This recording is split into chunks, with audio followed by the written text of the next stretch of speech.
Salut à tous les brigands de l'audio, petite vidéo sur cette fois-ci c'est sur du matériel, je vais pas vous faire un tutoriel, là c'est sur un petit matériel, donc c'est une espèce de découverte que j'ai faite.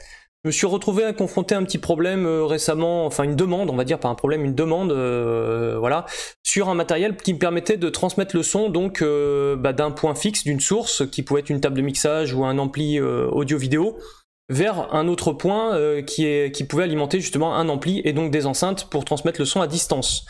Donc parmi tout ce qui se fait sur le marché, j'ai essayé d'éplucher un peu plus ou moins rapidement ce qui se faisait et de trouver une solution qui était pas trop chère, pas trop onéreuse. Et j'ai découvert chez Denon Pro, vous pourrez voir sur leur site en allant sur Denon Pro et pas Denon, un module qui s'appelle le DN202. Alors, il y a le modèle WT pour le modèle qui transmet le son, le transmitter, transceiver, je sais pas comment il l'appelle déjà, et le modèle R qui est le receiver qui permet de recevoir le son. Et donc j'ai vu ce modèle là et je me suis dit il est pas très cher, les deux modules ensemble sont inférieurs à 250 €, sachant qu'il y a un module qui est plus cher que l'autre, hein. Il y en a un module qui est à peu près dans les 100 € et l'autre qui est plus dans les 120, 130 €. Et j'ai remarqué ce modèle là parce que déjà c'était pas forcément du Bluetooth, parce que le Bluetooth généralement on se connecte au Bluetooth et donc c'est avec l'appareil qu'on envoie du son en Bluetooth et on l'envoie à distance. Là c'était pas le but du jeu, c'était de récupérer de l'audio qui sortait justement d'un son line et de l'envoyer en sans fil ensuite vers d'autres amplis. Donc il me fallait bien deux modules séparés. Et donc le Denon m'a intéressé par son côté déjà un peu pro, parce que vous voyez on a un boîtier bien fermé, tout ça, bien fixe, avec des possibilités de vissage, et notamment sa connectique qui est en jack ou en XLR. Donc le XLR est dit balance pour symétrique et le jack est dit unbalance pour asymétrique. Or en réalité quand j'ai fait mes essais, moi je me suis branché sur les jacks avec des câbles symétriques, des câbles 3 pôles, et finalement le signal était en symétrique. Donc finalement on peut se brancher sur l'un sur l'autre. Je pense qu'à l'intérieur du boîtier les connecteurs sont connectés l'un avec l'autre. Donc ça change rien. Donc c'est quand vous utilisez des câbles asymétriques que le boîtier va gérer en asymétrique, et quand vous connectez en symétrique, vous vous retrouvez en symétrique. Donc boîtier que j'ai trouvé très sympathique, j'ai lu la documentation un petit peu pour voir un peu les caractéristiques, on peut descendre ensemble un peu le PDF. Donc voilà, vous avez les caractéristiques d'entrée, la plage dynamique, le crosstalk, la latence qui est de 20 millisecondes. Donc ça, je fais faire des mesures avec justement Roux, donc on va pouvoir vérifier ensemble que cette latence est bien respectée. Je pense que quand ils mettent latence 20 millisecondes, c'est qu'elle est inférieure à 20 millisecondes, donc on vérifiera ça ensemble.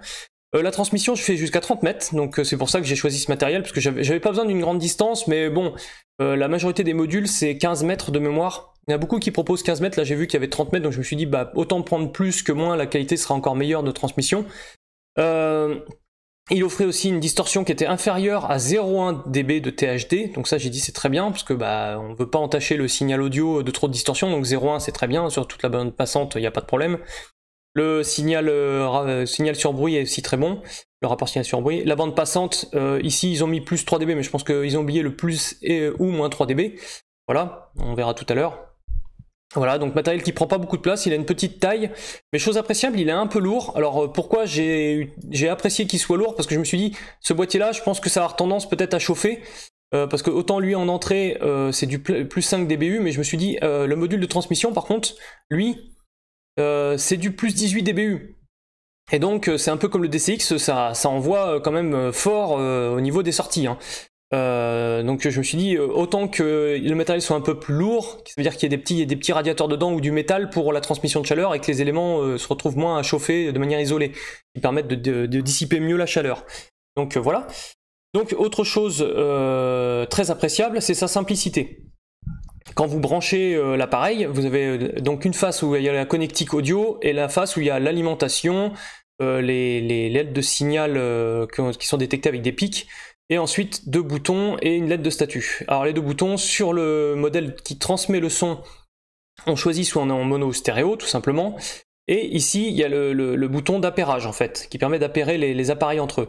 Et c'est très simple d'utilisation, on appuie 3 secondes sur ce bouton là, la lettre statut se met à clignoter rapidement, et pendant 15 secondes je crois elle se met à clignoter rapidement, voire un peu plus longtemps, et du coup vous allez vers vos récepteurs, et vous appuyez pareil 2-3 secondes dessus, et là la LED va se mettre fixe pour les deux modules, et ça veut dire que vous aurez appairé vos modules.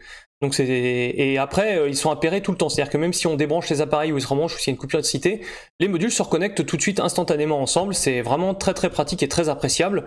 Autre chose par contre de différent, par contre forcément sur le modèle de réception, c'est ici qu'effectivement on règle le gain en fait qui peut aller jusqu'à 18 dBu.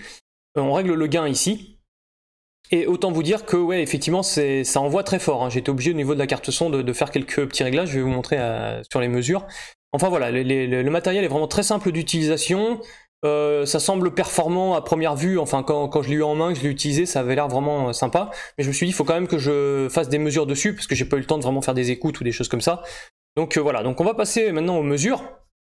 Donc là on voit j'ai la carte son seule avec justement la calibration de la carte son, ce qui fait que j'ai une superbe linéarité de 10 Hz à 30 kHz. Et ensuite j'ai mesuré tout simplement le module, le retour du module, donc j'ai dû tendre un câble de la sortie du récepteur vers la carte son. Donc là j'étais en intérieur à 5 mètres à peu près, ouais, intérieur à 5 mètres. Et j'ai mis le potentiomètre justement du récepteur, ici je l'ai mis à fond, je l'ai mis à 0 dB. Et ce qu'on constate, c'est que j'ai été obligé de baisser le potentiomètre quand même de volume de sortie de la carte son à 10 heures. Et le gain en entrée sur l'entrée ligne, je l'ai été obligé de le mettre au minimum. C'est pour vous dire que le module a quand même de la patate, hein. Ça envoie bien du son, c'est très agréable de voir qu'il y a autant de niveaux, parce que justement c'est un regret que j'ai par contre sur la Focusrite 2i2. Elle par contre a pas beaucoup de force en sortie, pas beaucoup de tension en sortie, pas beaucoup de gain. Et elle aurait mérité une alimentation externe pour pouvoir quand même alimenter correctement du matériel pro derrière. Donc bon, c'est un petit regret, mais bon voilà. Ce module-là, en tout cas, lui, il a suffisamment de gains en sortie pour vraiment être appréciable et tout ça. Donc j'ai fait une première mesure, donc la bande passante, vous voyez, après j'ai fait des réglages différents au niveau du gain justement du récepteur. La bande passante reste la même, hein. On a toujours la même bande passante. On constate quand même qu'on a une perte à peu près de 2 dB quand même à 20 kg, et ça commence à décroître à partir de 10 kg, mais pas de manière importante. On voit que de 10 kg à 20 Hz, la perte est semblable à tout ce qu'on peut un peu voir dans le monde de l'audio au niveau des filtres actifs, DSP, tout ça. Mais elle est un peu plus forte par contre, si je trouve que ça coupe vraiment très très vite à 20 kg. On perd quand même un peu plus de dB, bon c'est pas très important, généralement on n'entend pas trop ces fréquences en vieillissant, mais bon, c'est à constater qu'ils auraient pu faire un effort un peu sur la bande passante dans le haut des fréquences, dans le haut du spectre. Alors une fois que j'avais fait ça, je me suis dit on va vérifier aussi qu'ils respectent bien ce qu'ils avaient dit au niveau de la latence. Eh bien on remarque que là c'est la carte son par exemple qui est à 0, hein, et que effectivement la latence est inférieure à 20 millisecondes. Donc sur les différentes mesures que j'ai fait différentes mesures, je m'attendais à un résultat assez proche, mais en fait il y a eu des disparités, comme on peut le voir ici. Voilà, il y a des petites différences, et notamment sur le signal, enfin sur la mesure ici jaune, qui est la mesure à 20 mètres justement. J'ai mis le module à l'extérieur, je l'ai mis à 20 mètres de la maison en fermant la baie vitrée, et c'est le signal qui arrive le premier. Je m'attendais à ce qu'il arrive le plus en retard, pas du tout, c'est celui qui arrive le premier. Alors je pense que là-dessus, sur la transmission, ça va être un peu... Je pense pas que c'est distant, plus il va plus vite, non, enfin je pense que là-dessus c'est un peu aléatoire finalement au niveau de la latence de transmission. À vérifier après dans la pratique, je pense pas que ça ait une grosse influence, mais c'est quand même à remarquer que c'était pas aussi fixe que je m'y attendais, et qu'en mettant l'appareil plus loin, il n'y avait pas forcément un délai plus long. Voilà, donc c'était une petite remarque. Et la chose après que je voulais vérifier, là-dessus il n'y a pas 36 000 choses à vérifier, c'était la distorsion. Donc on va voir la distorsion, et là par contre je me suis dit, là ça va pas, là quand même j'ai beaucoup de distorsion au-delà de 2 kg. Là, parce que la documentation, vous vous rappelez, disait 0,1 dB, 0,1% de distorsion de THD, enfin c'est maximum ou je sais pas. Ils précisent pas si c'est moyenné effectivement ou n'importe quoi, mais ils mettent inférieur à 0,1. Donc je m'attendais à avoir sur toute la bande passante quelque chose d'inférieur à 0,1. Et pas du tout. En fait là, alors là je me suis dit peut-être que parce que j'ai mis effectivement le volume à fond à plus 18 dBu, et effectivement je sature le module.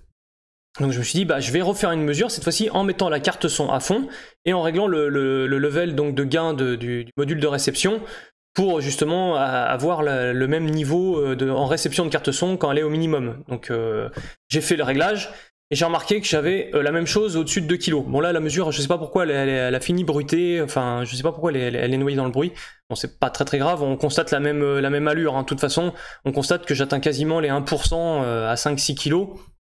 Et pour moi ça c'est problématique, ça c'était un peu décevant parce que j'ai acheté un module pour moi en plus en tant que particulier, parce que je me suis dit bah au lieu de tirer des câbles qui sont pas prévus dans ma maison pour alimenter des surrounds, je me suis dit je vais prendre un module sans fil, c'est Denon, ça a l'air pro, la dock a l'air clean. Bah dans le coup là j'ai un petit regret, je me dis j'ai quand même 1% de distorsion à 5-6 kg.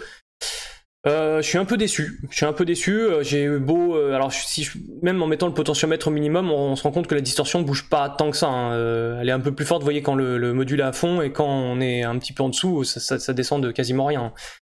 Donc j'étais un peu déçu. Les mesures, je les ai faites en symétrique ici, je le précise aussi, parce qu'après j'ai fait une mesure en asymétrique. Et donc malheureusement, alors je me suis dit bah je vais mettre en extérieur à 20 mètres, donc là ça mesure jaune comme je vous avais dit. Et bah pareil, on conserve le même niveau de disto, donc c'est pas la distance, parce que je me dis je suis à 5 mètres, peut-être que c'est ça qui apporte de la distorsion, bon éventuellement, mais non, même pas. Est-ce que c'est mon câble, le fait que mon câble soit long, fasse 5 mètres et revienne, même s'il n'y a pas de perturbation plus que ça, je pense pas.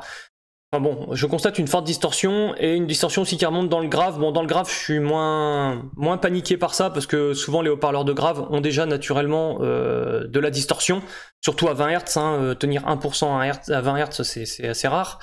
Donc là, j'étais moins inquiet de ça, mais ici, dans les fréquences aiguës, hein, à 5-6 kg, là, quand on écoute à volume très modéré, que ce soit même une compression, voire un tweeter, on n'a pas ces niveaux de distorsion-là, hein.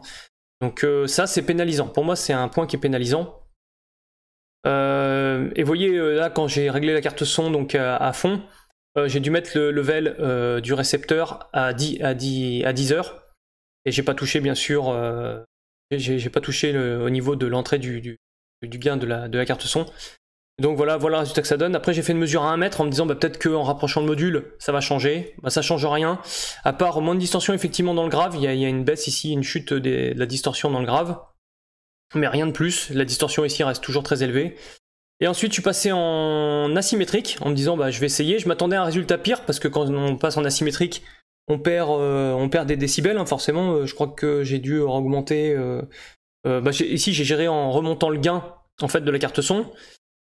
Et ce que je constate, c'est que les distorsions ont diminué seulement dans le grave. Alors est-ce que c'est dû au gain que j'ai augmenté de la carte son? Est-ce que ça a une influence sur les distorsions de monter le gain de la carte son? Peut-être, j'ai pas fait de test croisé, certains me corrigeront si besoin est. Ou soit c'est le fait de passer en asymétrique qui fait que le module a moins de distorsion dans le grave, mais a toujours la même chose dans l'aigu. Voilà. Donc bon, un petit peu déçu par cet appareil finalement, qu'on paye quand même s'il n'est pas excessivement cher par rapport à d'autres modules, surtout dans les gammes pro qu'on peut rencontrer. Bah, je suis déçu parce que pour moi il respecte pas la spec qui est définie. On dépasse les 0,1% de distorsion, alors qu'ils nous avaient promis de rester en dessous. Alors certainement qu'en fait ils vont trouver le prétexte que c'est sur la totalité de la bande passante. Donc là éventuellement oui. Encore que on voit qu'on approche quand même quasiment les 1% ici, hein, donc c'est quand même énorme, hein. Les 0,1 ils sont, voilà, on les dépasse des 700-800 Hz quand même. Donc bon. Voilà la petite présentation du matériel que je voulais vous faire sur ce modèle de transmission sans fil. En espérant que ça vous ait plu. La prochaine fois, j'ai acheté un autre appareil qui va aussi, à mon avis, plus peut-être vous intéresser, parce que là c'est quand même assez spécifique, c'est des appareils sans fil, tout le monde n'utilise pas ça, mais c'est très pratique pour dépanner. Je pourrais m'en servir notamment pour faire des mesures à distance, parce que suffit de faire pareil une calibration en prenant en compte la chute ici dans l'aigu et dans le grave. Et pareil, on obtiendra un fil comme ça avec la calibration de la carte son, plus la compensation de celle du micro, et ça me permettra de faire des mesures à distance, parce que si je m'occupe pas de la distorsion, si je m'occupe juste des fréquences, et ben là ça me permettra de faire des mesures à très grande distance, enfin de moi me mettre par exemple en intérieur et de faire mes mesures à l'extérieur. Donc parce qu'actuellement je me mets à l'extérieur avec le matériel, donc quand il fait chaud, bon bah j'ai chaud avec le matos. Là ça me permettra par exemple de rester à l'intérieur et de faire mes mesures à l'extérieur, ce qui peut être assez sympa. Donc voilà. Donc oui, le prochain appareil que je vais donc vous montrer, ce sera un ampli qu'on avait déjà un peu parlé sur le forum et qui a déjà un peu fait parler de lui, mais qui n'a pas eu beaucoup de choses dessus, donc je voudrais apporter un peu de complément. C'est le T-Amp Quadro DSP 500. Je crois que c'est son nom, le Quadro DSP 500. Donc c'est un ampli 4 canaux qui possède un DSP qui est en une unité et qui sort de mémoire, c'est 4 fois 250 watts sous 8 ohms, si je me rappelle bien, en espérant ne pas vous dire de bêtises, et qui a un DSP qui permet de faire du filtrage et tout ça, et l'appareil est très peu cher, parce que quand on compare par exemple un DSP Tirac, par exemple le DSP 204 ou 206, ils sont déjà dans les 200 et quelques euros. Là, pour un peu moins de 400 euros, vous avez les 4 amplis et un DSP 4 voix. Et je trouve ça très très pratique pour justement faire de la mise au point, et même comme ça l'utiliser en tant que dépannage. C'est un appareil que j'avais envie d'essayer, donc je l'ai acheté parce qu'il va me servir, et je vous ferai une petite présentation dessus. Voilà, bon, en espérant que ça vous ait plu, je vous souhaite une très bonne fin de journée, ciao.